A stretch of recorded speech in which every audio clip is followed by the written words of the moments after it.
Viaje sin distancia, por Robert Scott. Capítulo 6.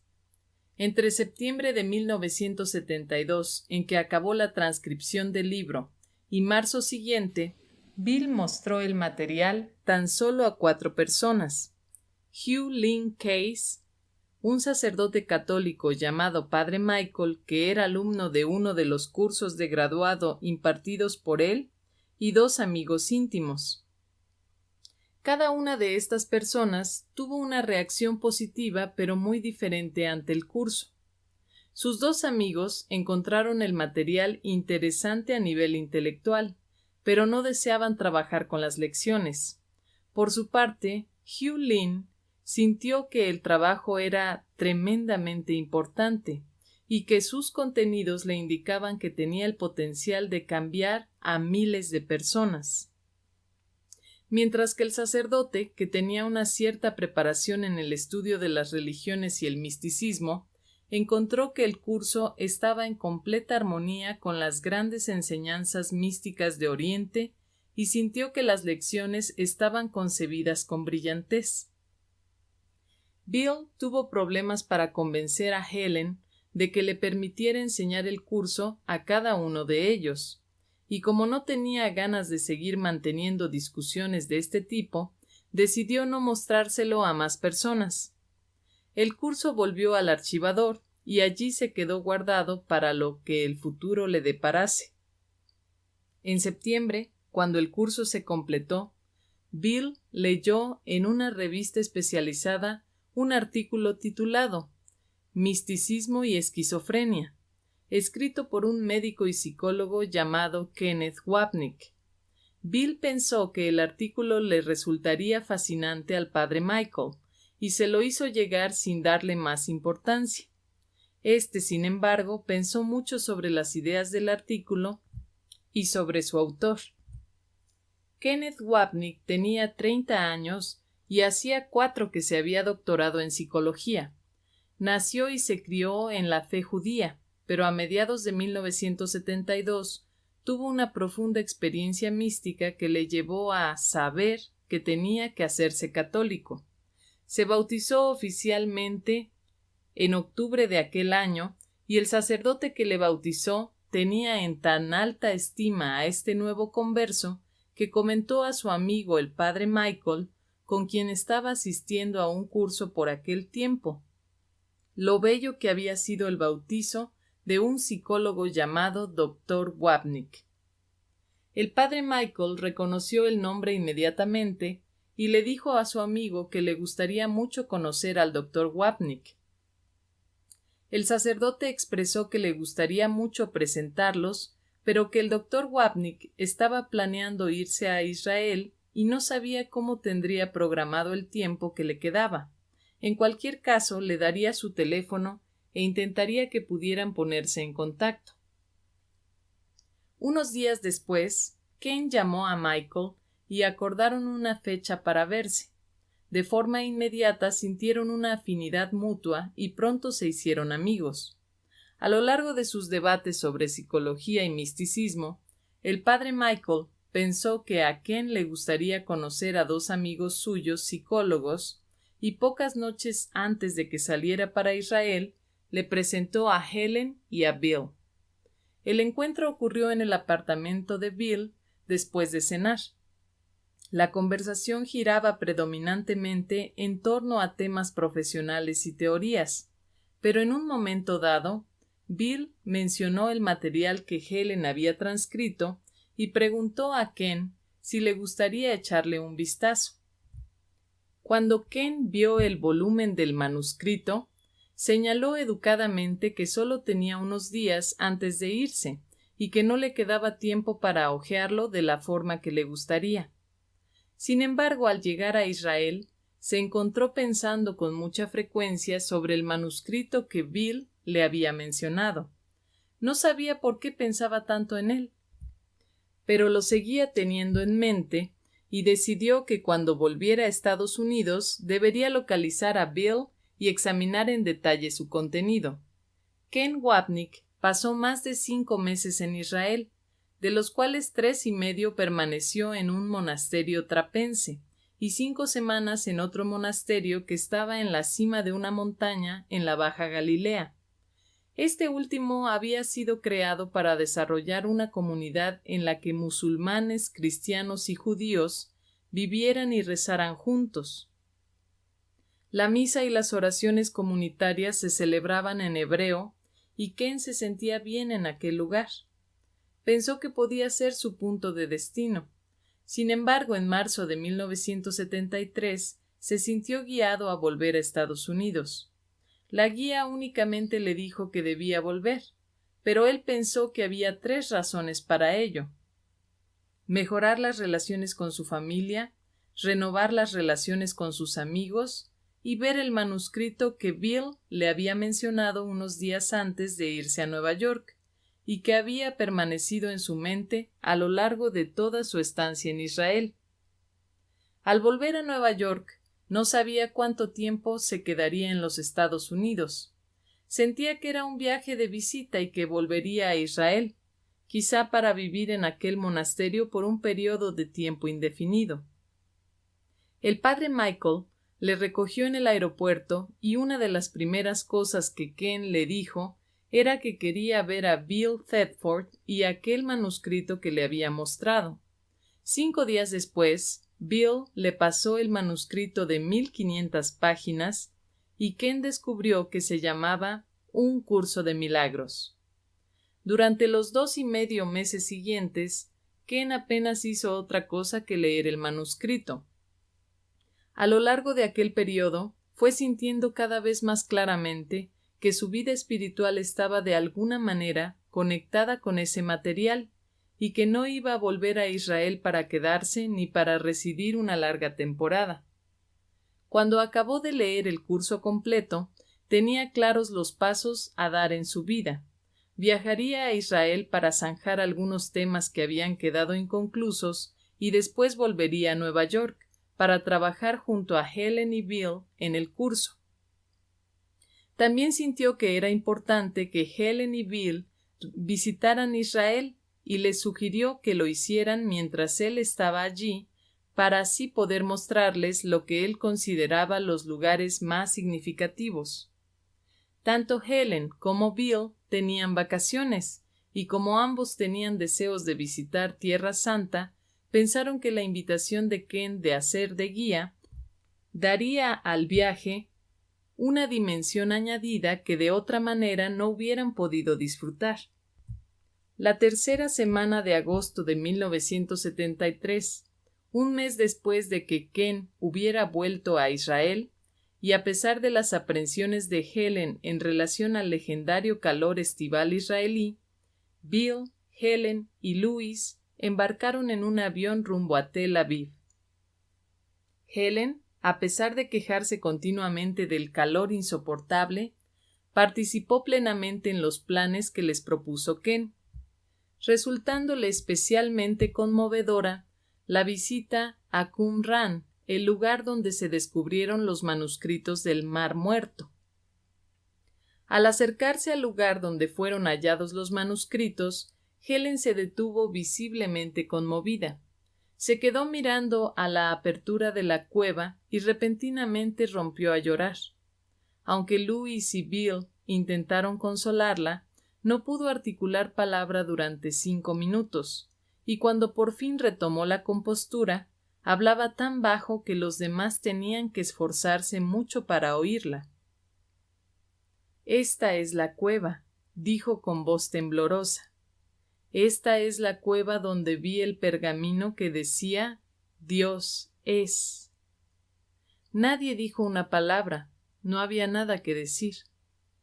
Un rato después, impregnados del ambiente histórico que rodea al Mar Muerto, Helen comenzó a decirse a sí misma: «¿Sabes? Le pasa algo al nivel del agua, está muy bajo y antes solía estar mucho más alta».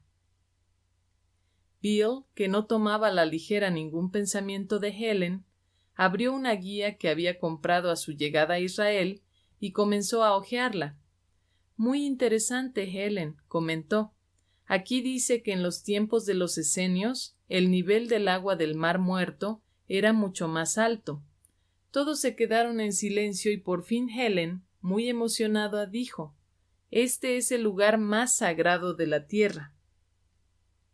Después de un rato continuaron moviéndose por allí y unos minutos más tarde, en la misma zona, Helen volvió a detenerse de repente frente a otras ruinas. Miró al frente hacia una suave depresión en el terreno y fijó la vista en una antigua tumba. «Esto me resulta muy familiar. Quiero ir allí y echar un vistazo», dijo. Antes de que pudiera dar más de 2 pasos, la voz que ya se le había hecho muy familiar le dijo de repente: «Deja que los muertos entierren a los muertos». Helen se detuvo sabiendo muy bien a qué se refería. Las experiencias vividas por Helen en Israel, a pesar de su intensidad emocional, a la larga no tuvieron efecto en su actitud hacia Dios, la reencarnación o cualquier otra cuestión espiritual. No podía negar el impacto de tales experiencias, pero sus creencias e ideas respecto a Dios siguieron siendo tan ambiguas como siempre. Helen, Louis, Bill y Ken volvieron juntos a Nueva York a primeros de septiembre. Ken se sentía instintivamente atraído hacia el centro médico, aunque Bill le hubiera dicho que veía muy difícil que tuviera trabajo para él. Pensó que como tenía algo de dinero ahorrado e iba a vivir en un hotel católico muy barato de Manhattan Oeste, sus acciones en el futuro inmediato no se verían condicionadas por el hecho de no tener un empleo remunerado, y el tirón del manuscrito era tan grande que sabía que se dedicaría a él sin importarle los obstáculos que aparecieran en su camino. A mediados de ese mismo mes, Ken comenzó a ir al centro médico cada día, aunque no tenía un trabajo oficial.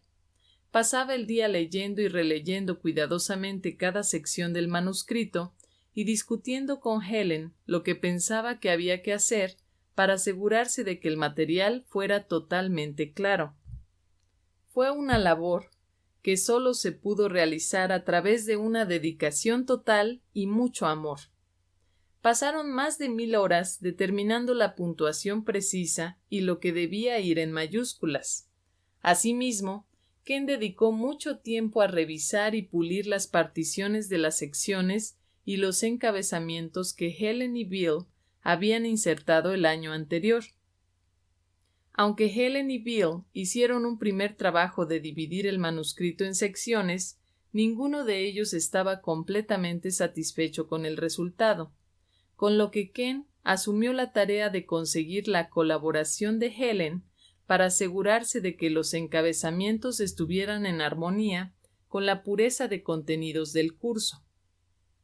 Si no llegaban a un acuerdo, Ken y Helen preguntaban a su guía interna y las respuestas recibidas por cada uno de ellos siempre coincidían. Cuando Ken llevaba 3 meses trabajando con Helen, el padre Michael le envió 2 sacerdotes para ponerse en tratamiento terapéutico con él. A pesar de no hacer ningún esfuerzo por aumentar sus ingresos, a partir de ese momento, Ken comenzó una pequeña consulta psicológica privada que iría desarrollando únicamente en base a referencias de amigos y hacia otoño de 1974 dedicaba los viernes a los clientes que le habían ido surgiendo. Por aquel tiempo, Bill también le encontró un trabajo de psicólogo a tiempo parcial en su departamento, justo en el momento más oportuno, pues ya empezaba a quedarse sin dinero y a preguntarse qué hacer al respecto. A medida que se acercaba la Navidad de 1974, Ken sintió una intensa presión interna para completar el trabajo de editar el texto. No sabía por qué sentía aquella urgencia y tampoco le resultaba fácil la situación, ya que cuanto más presionaba a Helen para que trabajara con él, más parecía ella resistirse. A pesar de todo, él sabía que debía continuar con el trabajo y acabarlo, y en consecuencia pasaron fines de semana, noches y cualquier otro momento en que Helen estuviera disponible para cooperar completando aquel trabajo monumental del que se había hecho responsable. A finales de enero, el trabajo estaba acabado a entera satisfacción de ambos y el manuscrito, que en un principio habían sido 500,000 palabras de dictado sin pausas, ahora era un curso de autoestudio, fácil de leer y con un estilo coherente.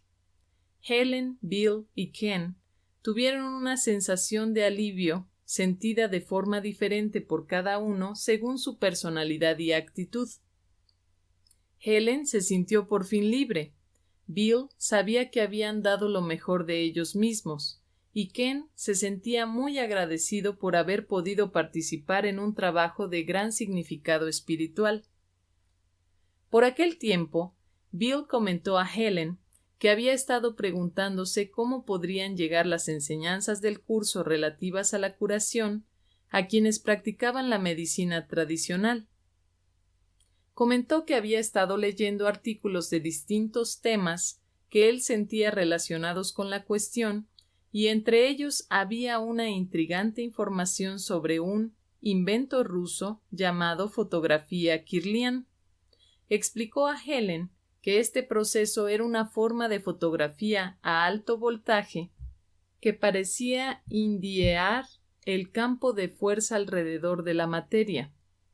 Bill se preguntaba si ese aparato podría ser una forma fiable de demostrar, a través de la tecnología, la existencia de energías no físicas, haciendo de esta manera el asunto más aceptable a los colectivos profesionales. Helen dijo que no sabía nada del tema, pero que le preguntaría a su guía interna. 2 días más tarde, llevó a Bill información que había anotado y que parecía ser la respuesta a aquella pregunta.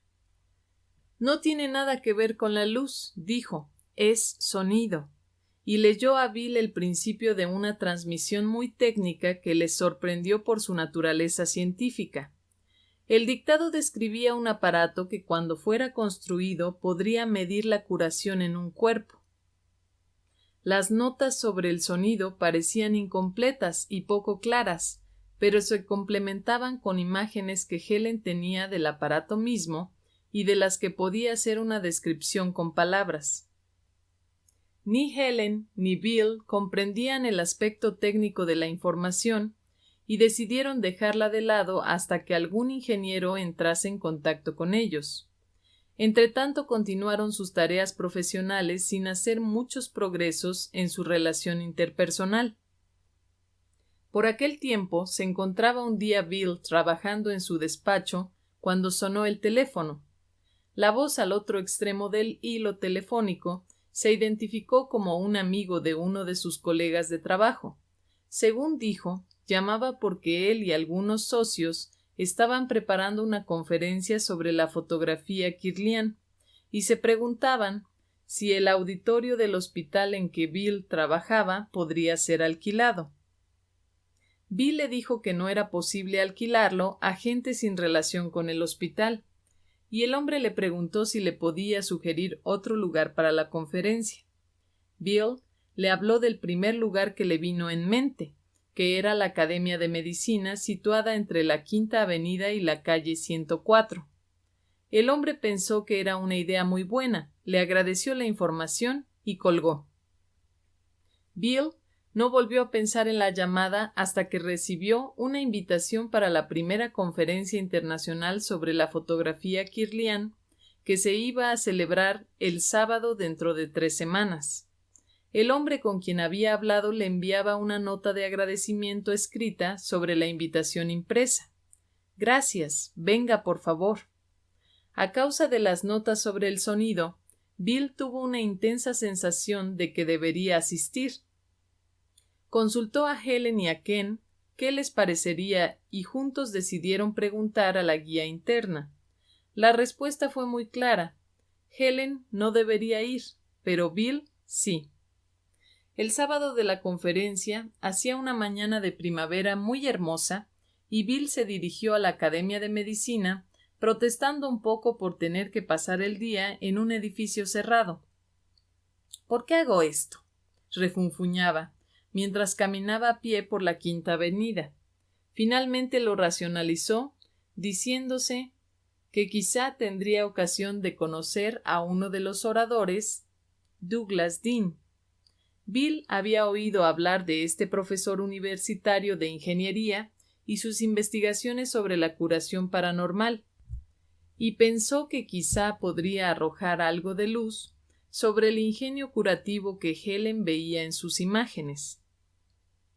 Cuando llegó a la academia, se presentó al coordinador de la conferencia, con quien había hablado por teléfono en un principio sobre la posibilidad de alquilar el auditorio del hospital.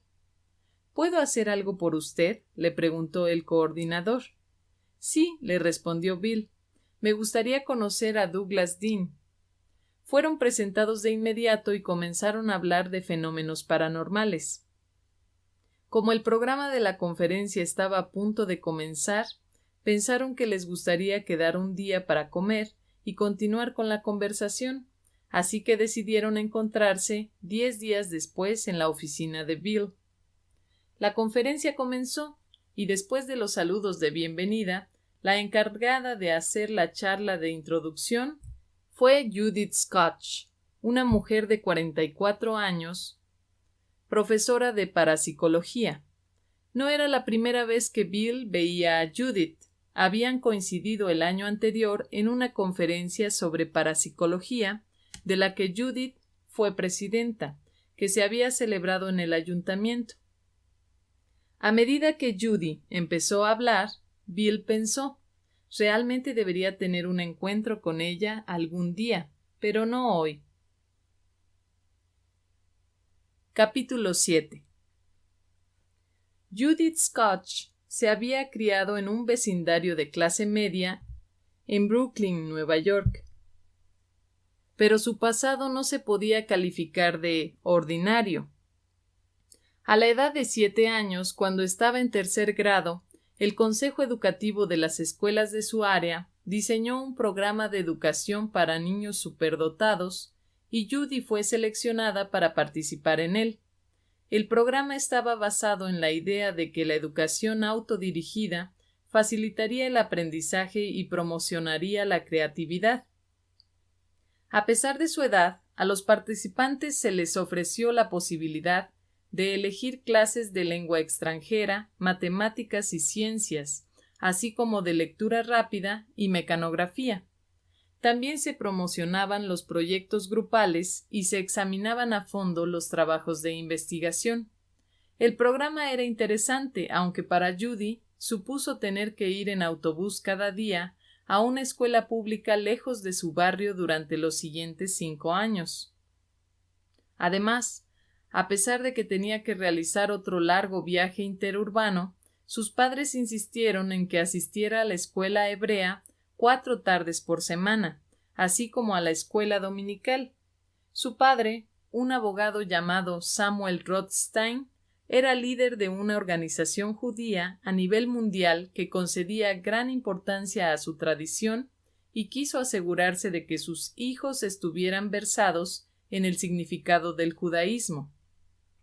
Judy tuvo poco tiempo y oportunidades de llevar una vida social normal en su preadolescencia porque, aparte de tener pocos compañeros de su escuela en la vecindad y de sus largos desplazamientos, recibía clases de música entre semana e iba a la sinagoga los sábados por la mañana. Como consecuencia de todo ello, sus compañeros fueron los libros. Al acabar la escuela primaria, el programa para estudiantes superdotados se continuó en el instituto de su área. Las líneas maestras del programa fijaban que los estudiantes del grupo especial estuvieran separados de los demás, por lo que, aunque ya no tenía que hacer el largo viaje de ida y vuelta a la escuela cada día, seguía sin estar en contacto con gente de su edad que viviera cerca de su casa. El programa de aprendizaje especial les resultó, a pesar de todo, muy interesante. Apenas hacían nada del trabajo típico que normalmente se hace en las aulas. En su clase de ética, por ejemplo, organizaban visitas a los tribunales de justicia, después de los cuales, en vez de hacer exámenes, editaban un periódico sobre lo que habían visto en los distintos juicios a los que habían asistido. Tampoco se podía decir que su vida familiar fuera la típica. Creció en una atmósfera muy familiar y su casa siempre parecía estar llena de parientes, sobre todo a finales de los años 30 y principios de los 40, cuando tantos judíos huían de Europa. Los parientes de países ocupados por los nazis, que habían conseguido escapar al Holocausto, hicieron de la casa de los Rothstein su hogar de acogida. Dada la necesidad de espacio para dormir, pidieron a Judy que compartiera habitación con su abuela materna. La compañía de esta sabia mujer, Anna Solomon, resultó ser una intensa experiencia emocional para Judy, porque llegó a intimar más con ella que con cualquier otra persona de su familia. Su abuela era una mujer muy independiente que había enviudado cuando tenía casi 50 años y por aquel entonces se proveía el sustento trabajando en una guardería infantil de su propiedad. Además de todos los parientes, Judy estuvo en contacto con una serie de líderes políticos y religiosos que visitaban la casa de los Rothstein para hablar con su padre de temas relacionados con el judaísmo a nivel mundial. El hecho de cenar en la misma mesa con Eleanor Roosevelt u otras figuras de renombre dio a Judy un saber estar en las relaciones sociales que se iría manifestando más a medida que madurara. La mayor parte de sus pensamientos íntimos eran compartidos con su abuela, pero había uno, basado en algo que le había ocurrido en su pubertad, que no compartía con nadie.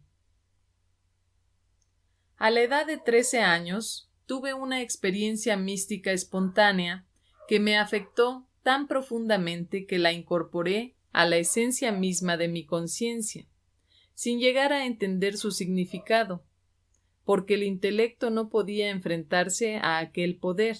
De una u otra forma sabía que lo ocurrido era verdad. El incidente sucedió cuando tuve que ser sometida a una operación dental. No tenía ni idea de cómo sería aquel proceso. No sabía que me iban a administrar un anestésico.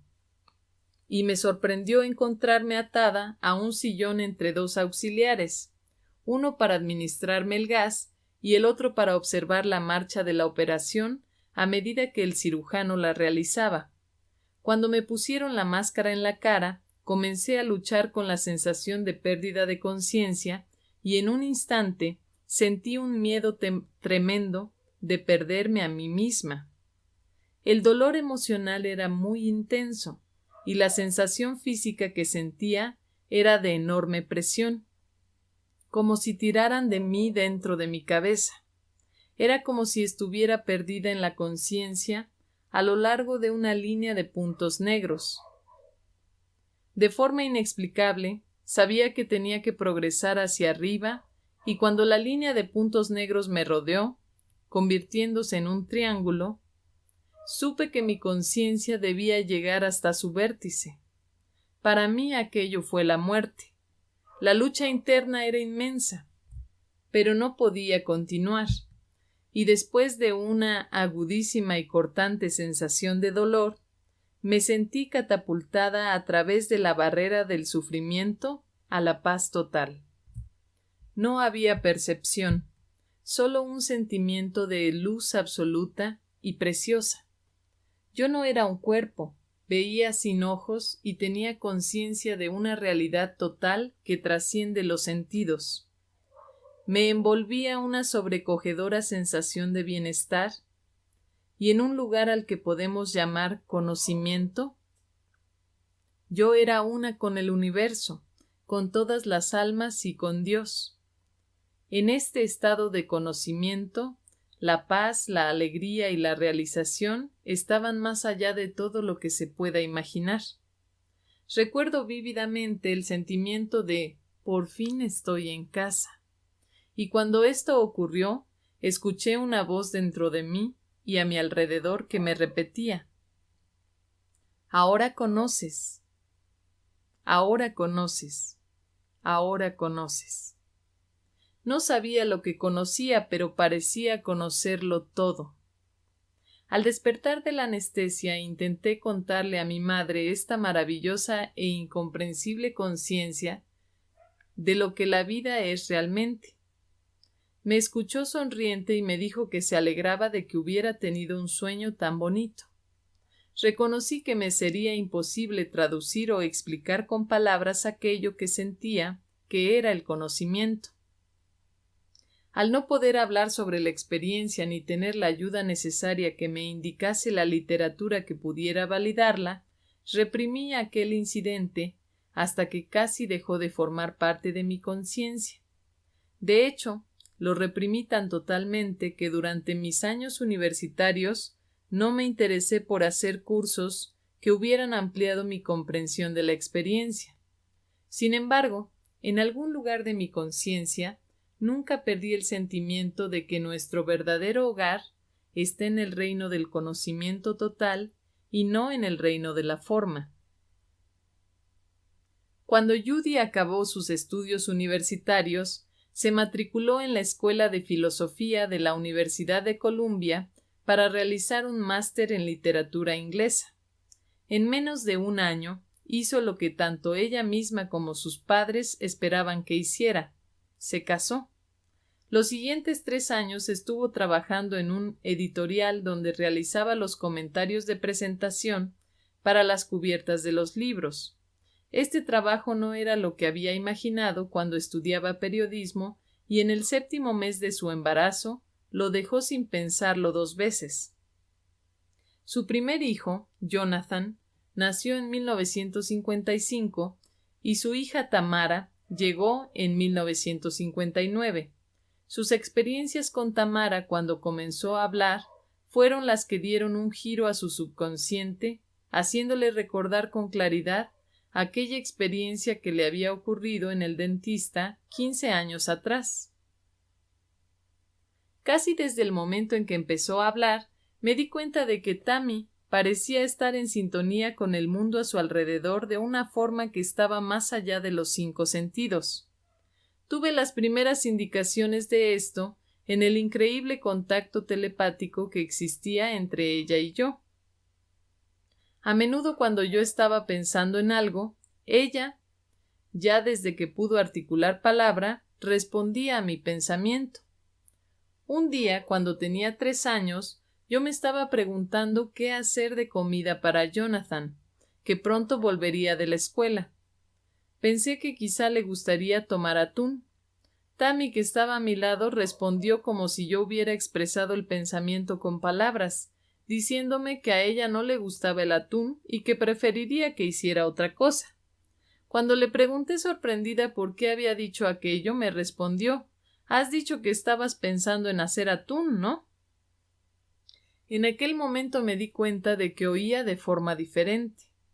A lo largo de la infancia de Tammy, este tipo de cosas ocurrían cada vez con mayor frecuencia, e incluían una gran variedad de experiencias desde comunicación telepática a sueños precognitivos y manifestaciones de clarividencia.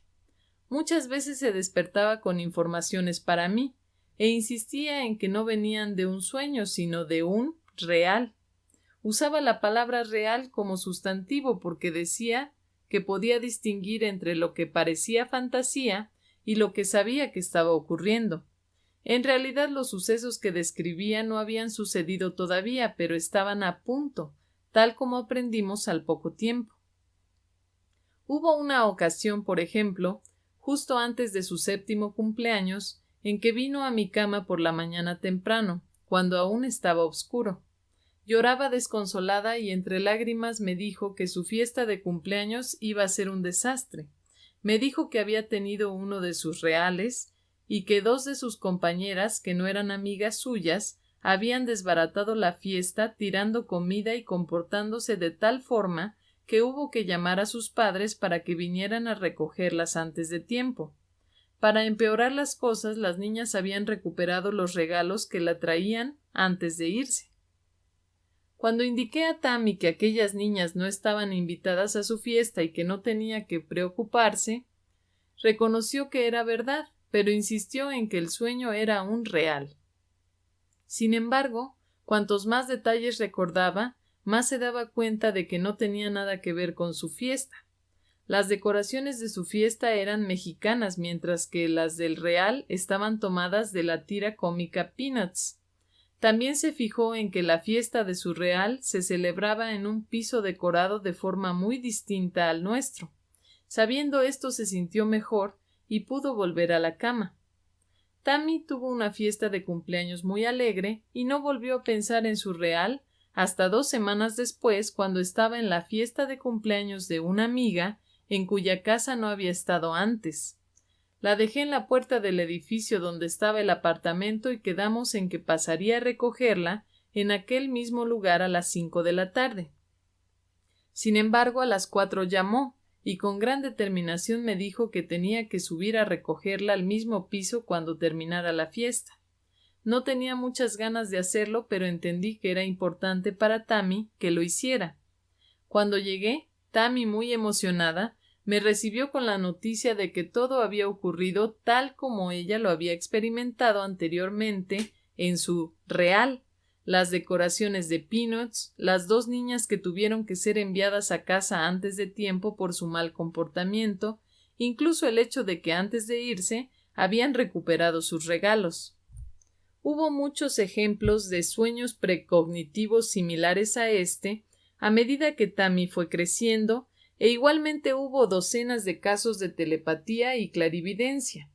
A medida que estos incidentes se hacían menos sorprendentes para mí, me fui dando cuenta de que mi hija usaba sus habilidades de forma natural y constructiva y que se sentía muy cómoda con este tipo de percepciones. En consecuencia, yo misma me sentía relajada y cómoda con tales capacidades y sabía que no había nada que temer. De hecho, todas las manifestaciones de la personalidad de Tammy como consecuencia de su alto nivel de sintonía eran muy positivas, y me parecía que todos los rasgos paranormales de su personalidad eran tan solo una extensión de su naturaleza abierta. Esto se me hizo aún más claro debido al hecho de que si alguien pedía a Tammy que hiciera una transmisión telepática, no quería ni intentarlo y educadamente se negaba. Me dijo que no quería usar sus habilidades a menos que hubiera una buena razón para ello y pensaba que actuar para el público no lo era. Sin embargo, cuando era necesario enviar un mensaje debido a una emergencia, se ofrecía a hacerlo y además solía tener éxito en su intento. Esto quedó demostrado de forma muy hermosa cuando un tío mío de Nueva York se puso repentinamente enfermo y mi madre, que iba camino del teatro, tuvo que ser informada. Tammy, que entonces tenía 12 años, se dio cuenta de lo importante que era para mí localizar a mi madre y me preguntó si quería que le enviara un mensaje. Evidentemente, yo le dije que sí, y se fue de la habitación por unos minutos. Cuando volvió dijo con mucha seguridad: «La abuela lo ha recibido». Le pregunté cómo lo sabía y me describió el procedimiento diciendo que había ido a su habitación, se había puesto delante del espejo y se había mirado intencionalmente a sí misma hasta que había desaparecido. Entonces repitió 3 veces: «Abuela, llama a casa». Y cuando sintió un clic en la parte posterior de su cabeza, supo que su abuela había recibido el mensaje. Resultó que efectivamente mi madre lo recibió, aunque no tenía ni idea de que era algo enviado. Mi padre se detuvo un momento en su oficina para recoger el correo y mi madre, a los pocos momentos de que Tammy enviara el mensaje, dijo que había tenido la sensación de llamarme. Este era un comportamiento atípico, y mi padre, que no quería llegar tarde a la actuación, intentó convencerla de que no perdiera tiempo. Sin embargo, ella sentía una inmensa fuerza que le impulsaba a llamar, y fue una bendición que así lo hiciera porque necesitábamos urgentemente que llevara a su hermano al hospital. Incidentes de este tipo fueron la piedra de toque para darme cuenta de que Tammy daba muestras de no tener dificultad para extender su conciencia más allá de los parámetros de su cuerpo. Esto le permitía mucha más conexión con la gente de lo que yo había creído posible en un principio. En 1966, el doctor Irving Rubin, un buen amigo mío que había conocido a Tammy toda su vida, me dio un libro. Toma, me dijo, creo que lo encontrarás interesante y puede que te ayude a entender algunas de las experiencias de Tammy. Era un libro de Jess Stern, titulado El profeta durmiente, la historia de Edgar Cayce, el mayor psíquico de América. Llevé el libro a casa y se lo enseñé a mi marido Bob, el padre adoptivo de Tammy. Y tanto él como yo comenzamos a interesarnos por toda la información escrita con las habilidades paranormales de este hombre. A su vez, esto hizo que comenzáramos un programa autodirigido de lecturas relacionadas con los fenómenos psíquicos. Bob se sentía particularmente intrigado por las lecturas relacionadas con la curación paranormal. Sin embargo, pronto se hizo evidente que teníamos que ser extremadamente selectivos para elegir información que fuera fidedigna. Por tanto, decidí investigar aquel campo a través de los estudios académicos. Durante algunos años hice cursos en la nueva Escuela para la Investigación Social y recibí enseñanzas de los principales investigadores en ese campo. Mi enorme interés me llevó a asistir a los cursos abiertos al público que ofrecían la Sociedad Americana de Investigación Física y la Asociación para la Investigación y la Iluminación. Pronto me hice amiga de los investigadores pioneros, como el Dr. Stanley Kipner y el Dr. Montague Ullman, del Laboratorio de Sueños Maimónides de Brooklyn, Nueva York, el Dr. Ian Stevenson, un conocido investigador de la reencarnación en la Escuela de Medicina de Virginia, el Dr. Lawrence Leshan, un psicólogo cuyo extenso estudio de investigación dio como resultado un método único de enseñar la sanación psíquica, y en general la mayor parte de las figuras conocidas a nivel nacional que eran líderes en este campo. Al ir implicándome en sus esfuerzos, finalmente me di cuenta en 1971 de que el mejor uso que podía hacer de mis energías era dedicarlas a apoyar las investigaciones parapsicológicas.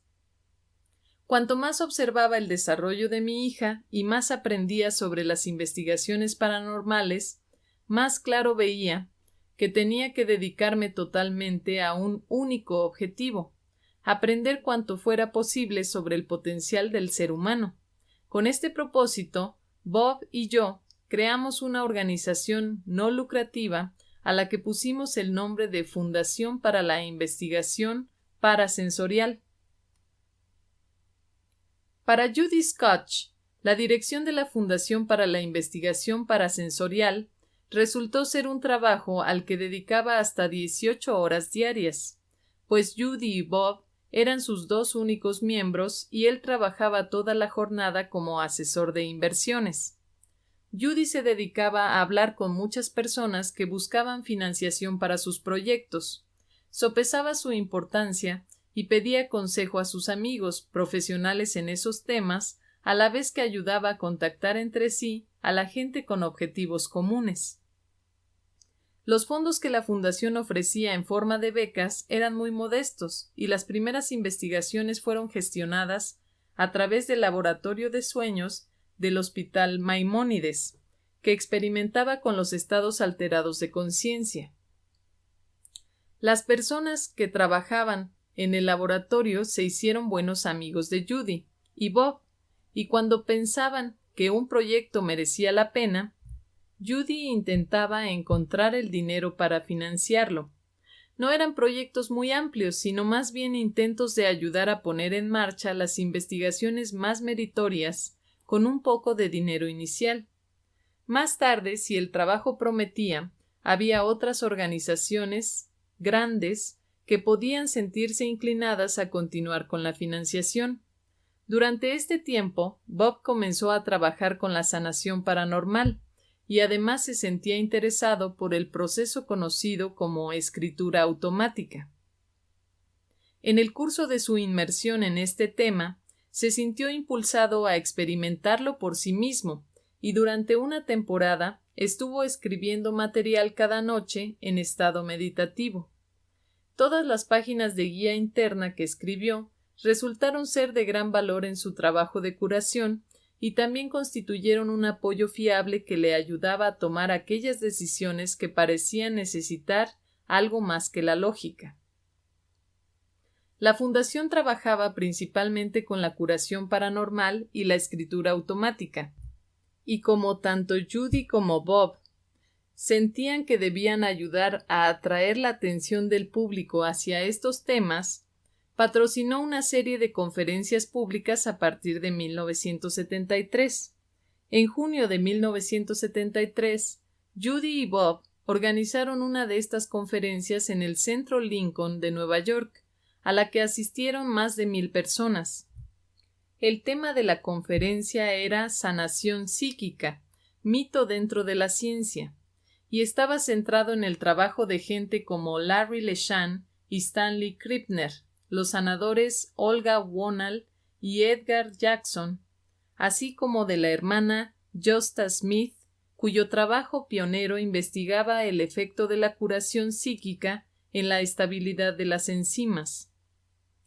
Debido a las presiones de Stanley Krippner, la fundación patrocinó también las 2 primeras conferencias occidentales sobre acupuntura, fotografía kirlian y el aura humana. Estas eran las primeras conferencias que trataban de estos asuntos y fueron lo suficientemente significativas para que se publicaran sus debates. Además, Judy hacía el seguimiento de los numerosos proyectos de investigación que la fundación ayudaba a financiar, incluido el innovador trabajo sobre visión remota realizado en el Instituto de Investigación de Stanford con el psíquico israelí Uri Geller.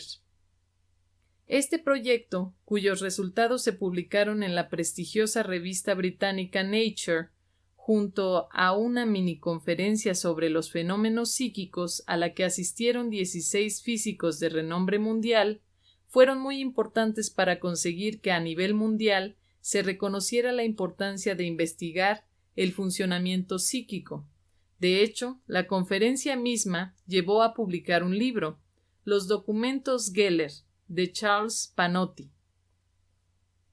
Judy continuó asumiendo responsabilidades.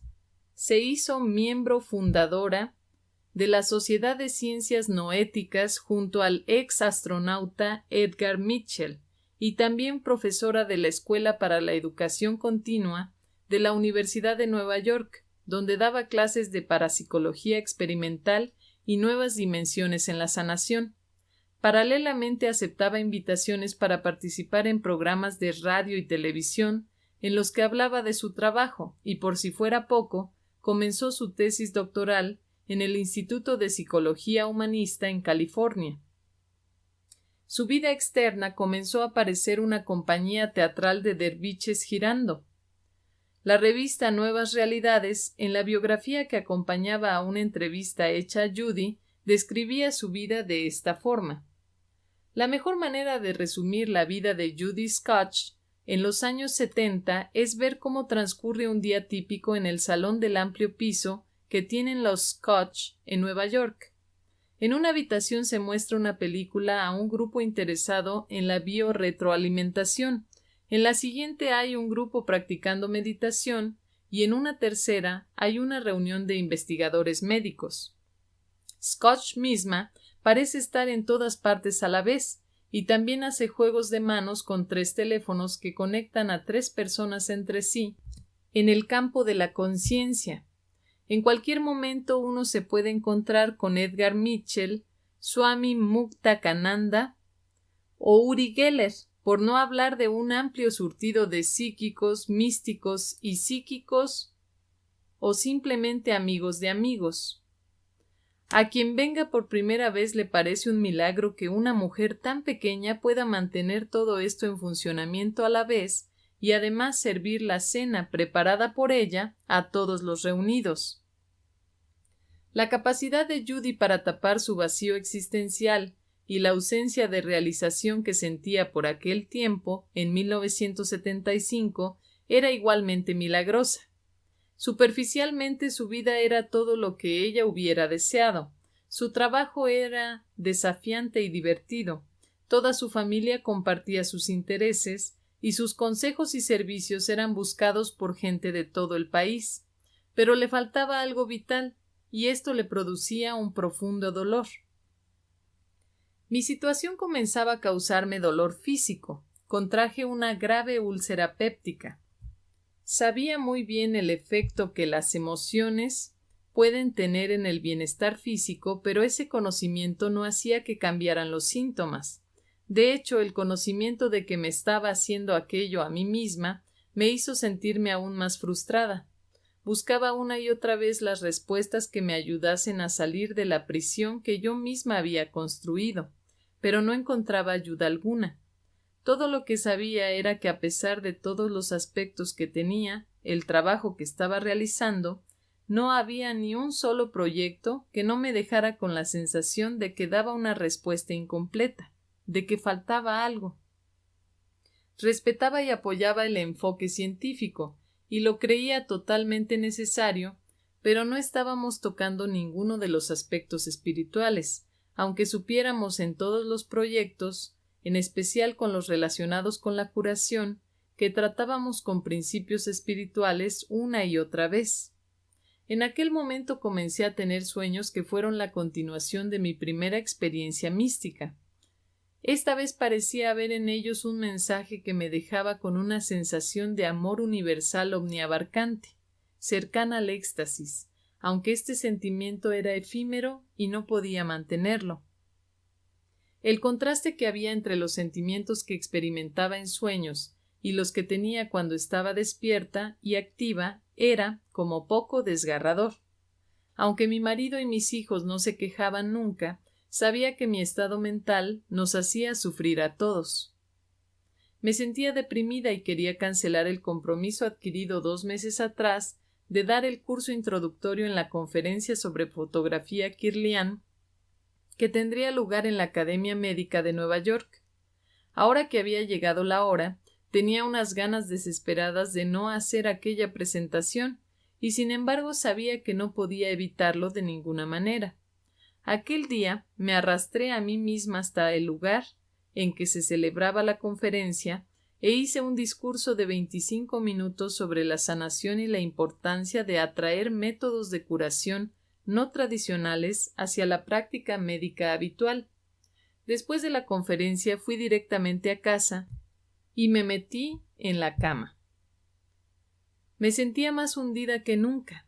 Lo tenía todo: un marido amoroso, 2 hijos preciosos y con talento, un trabajo creativo que me ponía en contacto con la gente más interesante, y sin embargo sentía un gran vacío dentro, como si me estuviera partiendo en pedazos. Entonces, en medio de una aguda crisis emotiva, rompí a llorar y, sin saber muy bien cómo o de dónde vinieron las palabras, solté un grito dolorido. «¡Que alguno de los de ahí arriba me ayude, por favor!». Las palabras me sorprendieron porque nunca antes las había utilizado ni había tenido pensamientos parecidos. 2 días después, hacia las 9 de la mañana, sonó el teléfono.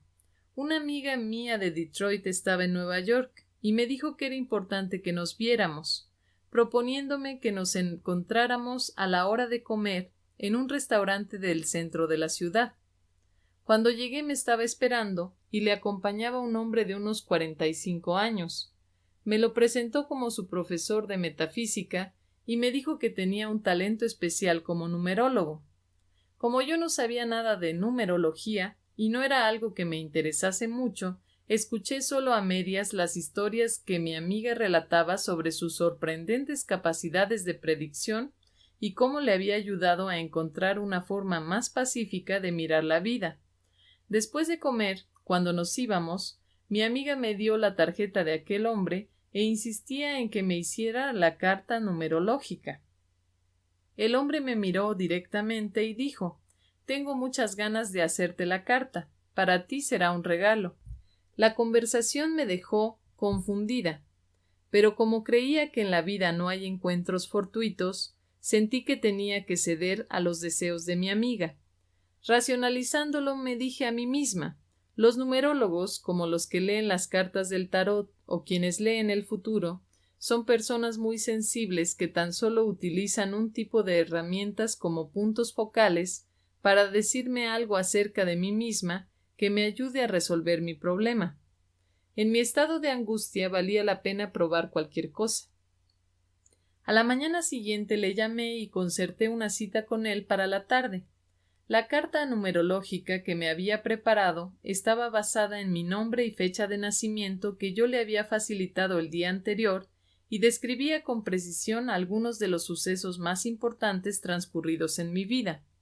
Me dijo que pronto conocería a una mujer mayor que yo, que sería mi maestra para el resto de mi vida, y que en el espacio de 1 año iba a publicar uno de los documentos espirituales conocidos más importantes para la humanidad. Cuando le dije que no estaba por escribir nada, él respondió: «No he dicho que vayas a escribirlo, he dicho que vas a publicarlo». Le dije que era ridículo porque no estaba en el negocio editorial. Él sonrió cálidamente y simplemente dijo: «Ya lo verás». A la mañana siguiente me despertó una llamada de mi amigo Douglas Dean, el presidente de la conferencia en la que había dado la charla unos días atrás.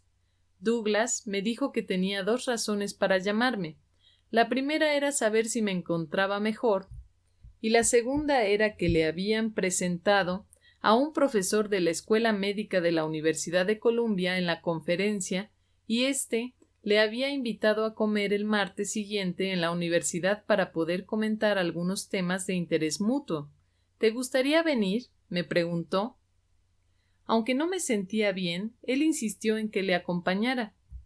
Le dije que iría, porque aunque el profesor de Columbia no había especificado el tema del que quería hablar, había estado mucho tiempo esperando ansiosamente la oportunidad de hablar con un representante del mundo de la medicina ortodoxa sobre el enfoque holístico en la curación. Esta parecía ser la oportunidad perfecta de exponer nuestras ideas a un profesional conectado con una de las instituciones médicas más prestigiosas del país. Le dije a Douglas que ya había quedado para comer el martes, pero que si el profesor podía cambiar la cita al miércoles, estaría encantada de unirme a ellos. Después de colgar empecé a pensar en qué material podría llevar para intrigar al profesor lo suficiente, de manera que nos ayudase a forjar algún tipo de conexión entre los profesionales médicos y los individuos con capacidades curativas.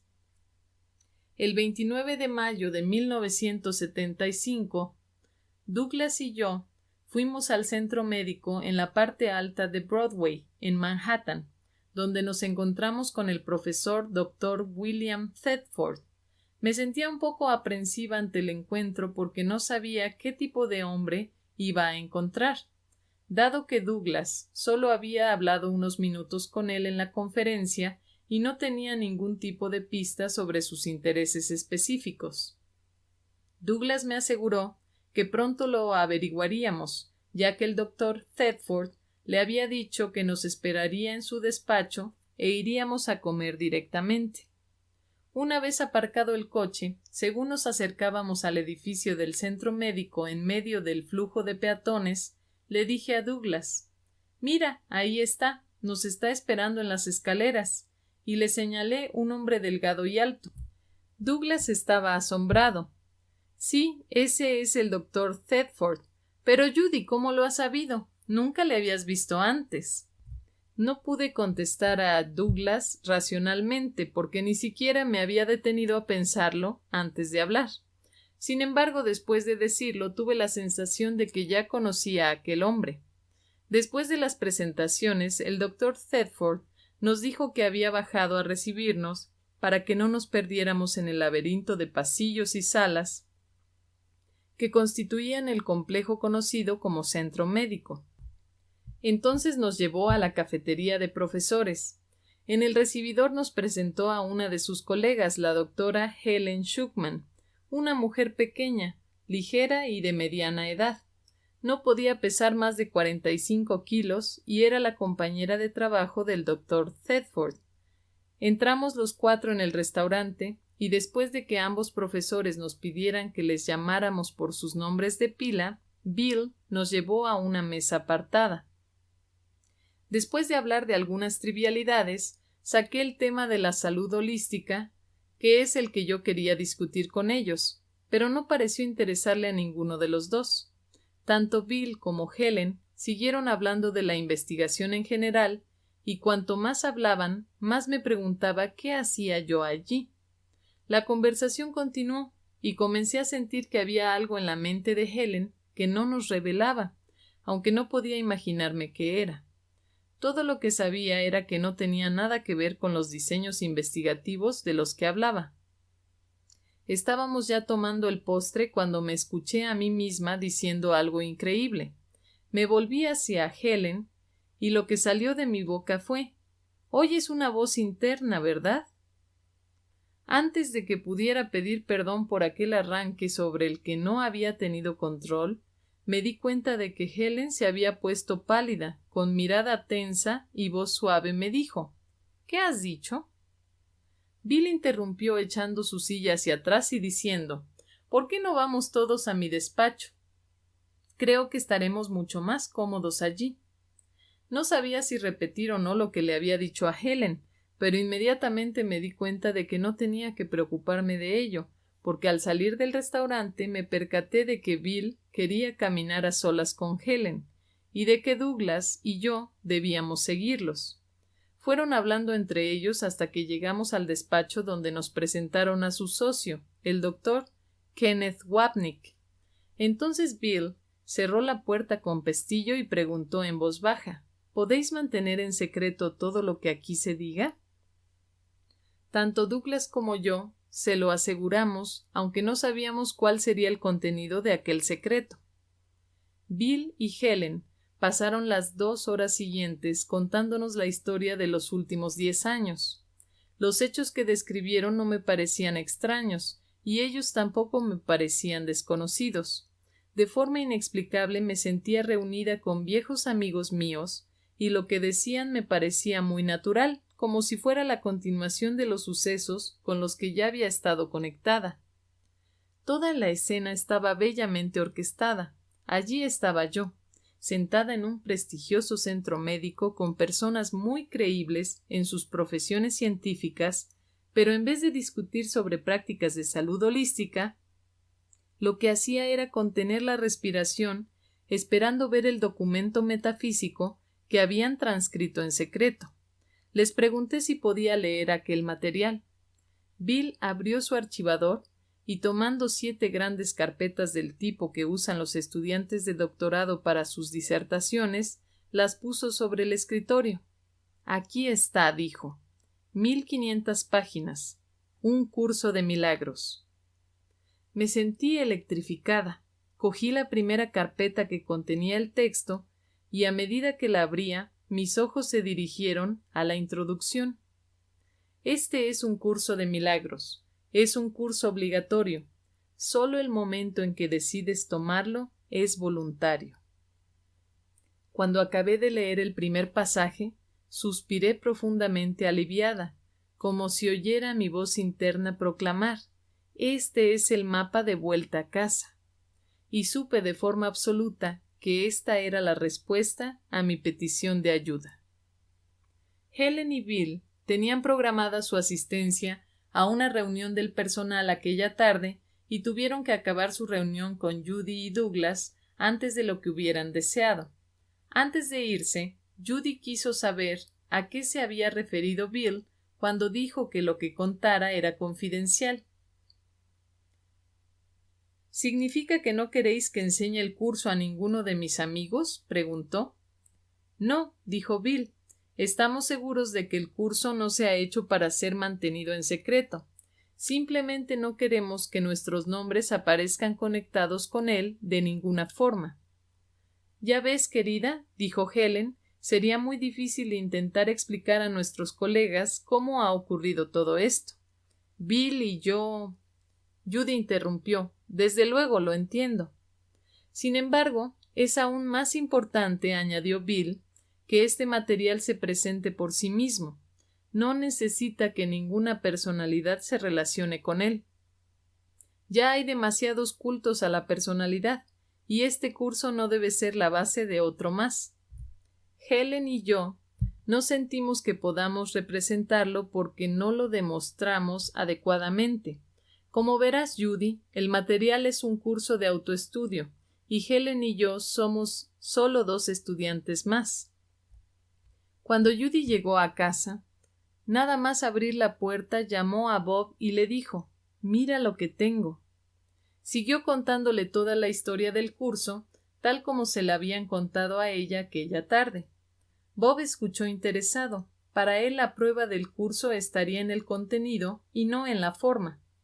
Él mismo había estado practicando la escritura automática en los últimos 3 años y no había nada anormal en que alguien fuera utilizado como canal para registrar información de cualquier tipo. En lo relativo al contenido, de momento no sentía deseo especial de lanzarse sobre sus 1500 páginas. Judy comenzó a leer el texto inmediatamente después de cenar y según iba avanzando sentía dentro de sí un profundo agradecimiento porque sabía que su vida iba a cambiar de una forma que superaba sus esperanzas más descabelladas. La terminología cristiana del curso no le supuso ninguna gran dificultad porque, según Bill le había explicado, él creía que el curso la usaba porque el cristianismo predomina en Occidente y a la mayoría de la gente le sería más fácil identificarse con ella.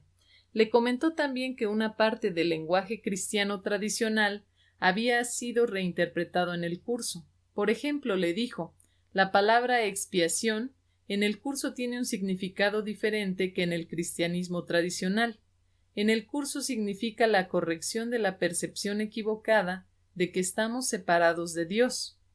El Espíritu Santo, añadió, se define como la voz de Dios dentro de cada uno de nosotros. Es nuestra guía y conexión con el Creador. Eran las 5 de la mañana cuando Judy dejó el escrito y se dispuso a dormir. Había estado leyendo 8 horas sin parar, y aunque sabía que no era la forma adecuada de leer el curso si realmente se quería estudiar, se sintió obligada a ver la impresión que le producían diversos fragmentos de los 3 volúmenes. Sin querer explicárselo intelectualmente, estaba segura de que el curso iba a ser la base de su forma de vivir para el resto de sus días. Antes de quedarse dormida, algunas frases del curso se repetían en su cabeza. Se sentía abrumada por la verdad y la intuición que expresaba el material. Le había impactado de forma especial una frase que había leído y memorizado en el capítulo Curación y Totalidad. La mente sin culpa no puede sufrir. Cuando está sana, la mente cura al cuerpo porque ella ha sido curada. Cuando leyó aquello, enseguida pensó que su úlcera pronto pertenecería al pasado, y justo antes de sumirse en el sueño, tuvo la certeza de ello. A la mañana siguiente, Judy llamó por teléfono a Helen para contarle lo enormemente hermoso y significativo que era aquel material, y le preguntó si ella y Bill se detendrían un momento de camino a sus casas porque había un montón de preguntas que quería hacerles acerca del curso. Helen dijo que le gustaría pasarse y que si Bill estaba libre, seguro que le acompañaría. Así comenzó una serie de reuniones casi diarias que Judy mantuvo con Helen y Bill, y también con Ken, quien para entonces era tan importante para la gestión del curso como Bill o Helen. En el transcurso de sus sucesivas reuniones a lo largo de los 3 años siguientes, se desarrolló entre ellos un sentimiento de profundo amor, conexión y compromiso mutuo. 10 días después de recibir el curso de Helen y Bill, Judy tenía programado ir a California para asistir a una reunión relacionada con su trabajo en la fundación y visitar a su supervisora doctoral, la doctora Eleanor Criswell.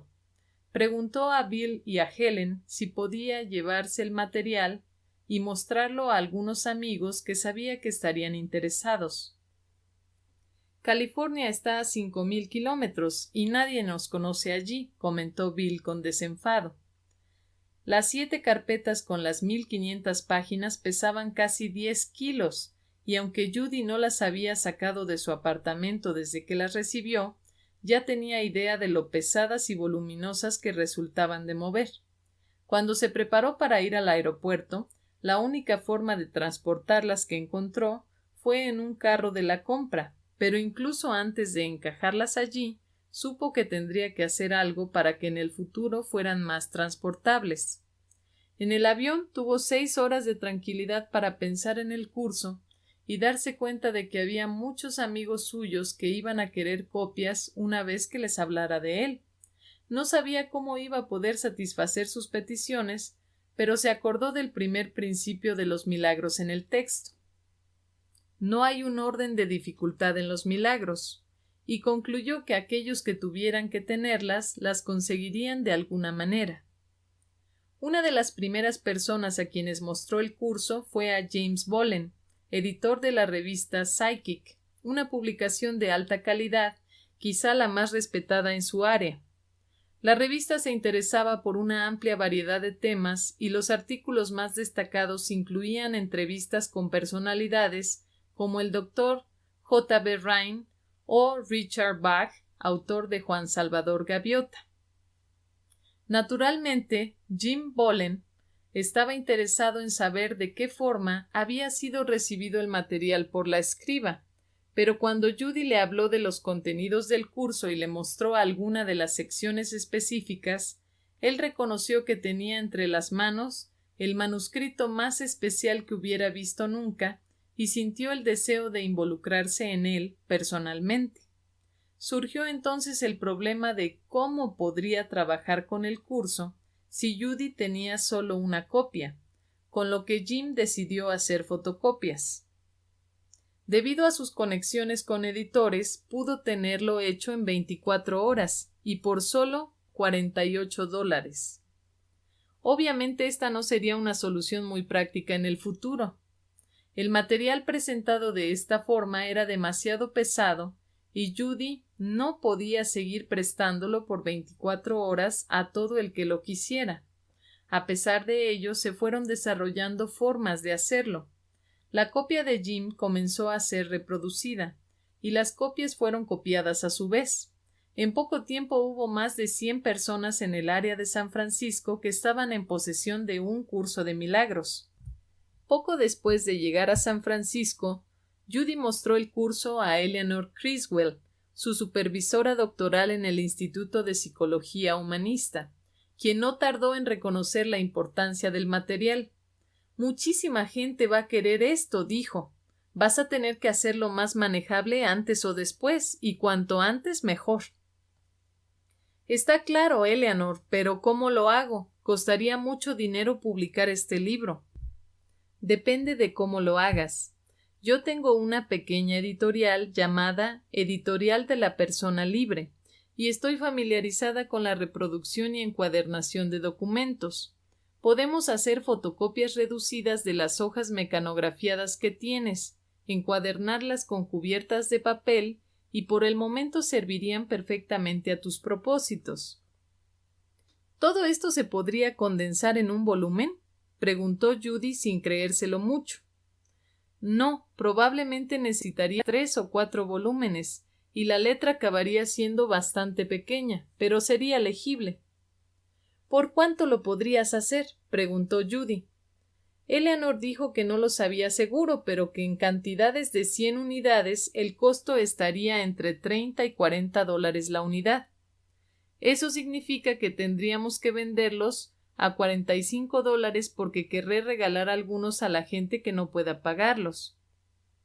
Eleanor le dijo que incluso al precio de $50 era mejor publicarlo así que pagar el mismo dinero por 10 kilos inmanejables de fotocopias.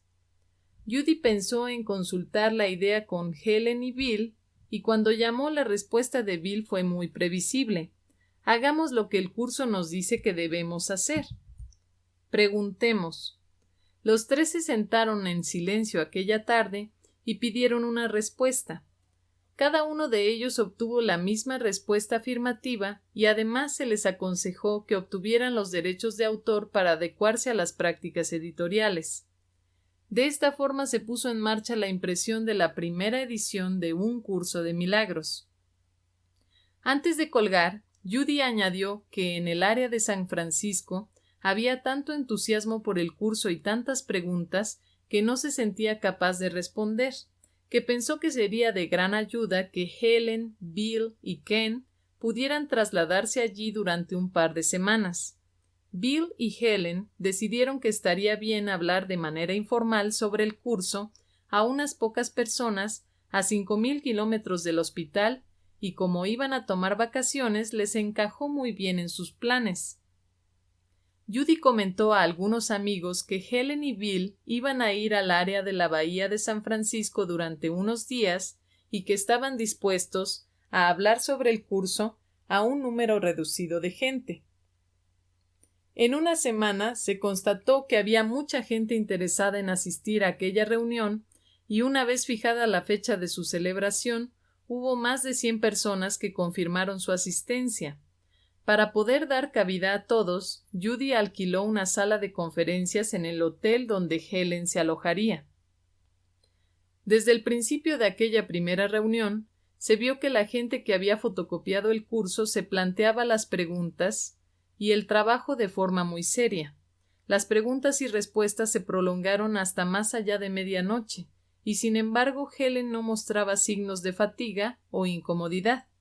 Cuando se iba, comentó a Judy: «El interés de esta gente me llega mucho más hondo de lo que hubiera imaginado». Al final de su estancia, que se prolongó 4 semanas, se habían reunido con más de 500 personas y Judy pudo ver claramente la satisfacción que sentían Helen y Bill al ver cómo el curso afectaba a las vidas de la gente, compensándoles más que de sobra por la ansiedad que sentían por proteger su vida privada.